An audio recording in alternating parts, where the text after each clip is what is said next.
We always hear people talk about AI like it's some kind of magic, but behind every single algorithm, there's something much more fundamental: applied mathematics. So, what we're going to do today is pull back the curtain and look at the invisible engine that actually makes it all run. And really, this is the key idea for our whole discussion. Behind every single decision an AI makes, from spotting a face in a crowd to writing a line of code, there's a calculation.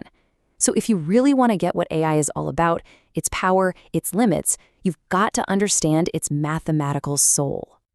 So, here's how we're going to break it down. We'll start with a core analogy. Then, we'll dive into the three big mathematical pillars. That's linear algebra, calculus, and probability. And finally, we'll pull it all together to see how these ideas actually come to life inside a modern large language model. All right, let's kick things off with the big idea for this section. To really understand an AI model, don't just think of it as a bunch of code. Think of it as a massive, intricate structure. So think about it. When you see some mind-blowing AI app, what you're really seeing is just the shiny glass and steel of a skyscraper. It looks incredible, right? But what's actually holding it up? It's the invisible foundation, the physics, the engineering, the stuff you never see. In the world of AI, that foundation is pure mathematics.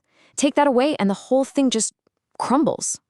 Okay, so if we're building this skyscraper, where do we even start? Well, first we need a language, a way to describe the world to a machine in a way it can process.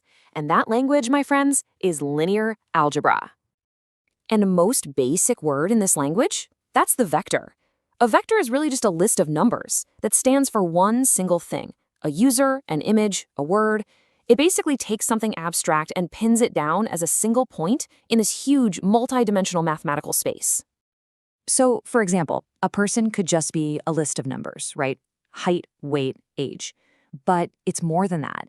The AI literally sees you as a point in space. Your specific location, especially compared to where other people's points are, is how it starts to understand you and your preferences. Okay, a list of numbers is great for a person, but what about something way more complex, like a video or a sound wave? That's where tensors come in. You can think of them as the next step up.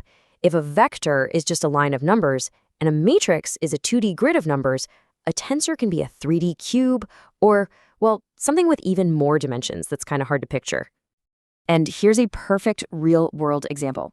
To an AI, a photo isn't just one thing. It's this block of numbers, a tensor. You've got the height, the width, and then 3 layers deep, one for red, one for green, and one for blue for every single pixel. This structure is literally the native language of computer vision. All right, so now we have a language to describe the world. We can turn things into numbers. But how does the AI actually learn from those numbers? What makes it get smarter? Well, for that, we need an engine of change, and that engine is calculus.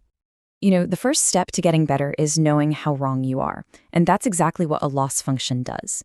It's an equation that chews on the model's prediction and the right answer and spits out a single number that says, here's how badly you messed up.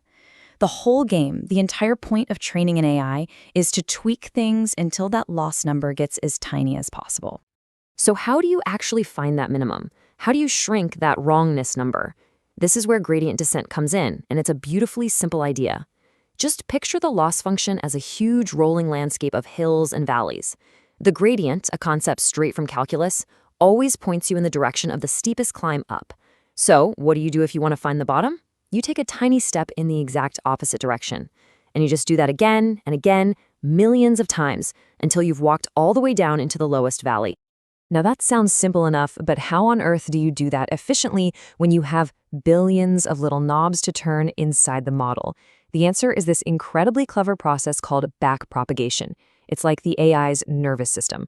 When the model gets something wrong, that "ouch, I messed up" signal gets sent backward through the entire network. And thanks to the chain rule from calculus, that signal tells every single parameter exactly how it needs to change to help fix the mistake. It is the absolute core of how deep neural networks learn. Okay, but let's be real. The world is a messy place. Data isn't perfect, it's noisy and incomplete. So our AI can't just be a robot that gives one single certain answer. It needs a framework for thinking about uncertainty, for weighing the odds, and that's where probability and statistics come into play. And right at the heart of this kind of thinking is Bayes' theorem. And honestly, it's so much more than just an equation on a page. It is the fundamental logic for how to change your mind in a smart, mathematical way when you learn something new. It's how a system goes from, I think, to, I'm pretty sure. The classic spam filter is the perfect way to see this in action. So, a filter starts with what's called a prior belief, just the general chance that any old email is spam. But then it sees new evidence, like the word free in the subject line. Using Bayes' theorem, it updates its belief, and now the probability that this specific email is spam is way higher.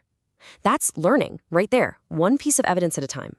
Okay, so we've got our 3 core mathematical pillars. We've got linear algebra for structure, calculus for learning, and probability for uncertainty. Now for the fun part. Let's put it all together and see how this all works inside something we all know, a large language model. So let's break down what happens when an LLM tries to predict the very next word in a sentence. First up, linear algebra takes all the words and turns them into these dense vectors, or embeddings. It's basically plotting them in a way that words with similar meanings end up close to each other in this massive conceptual space. Next, the calculus engine kicks in. Through gradient descent, it tunes billions, literally billions, of parameters to figure out all the subtle patterns and relationships between those word vectors. And finally, probability brings it home. The model doesn't just spit out one word. It actually calculates a probability score for every single word it knows.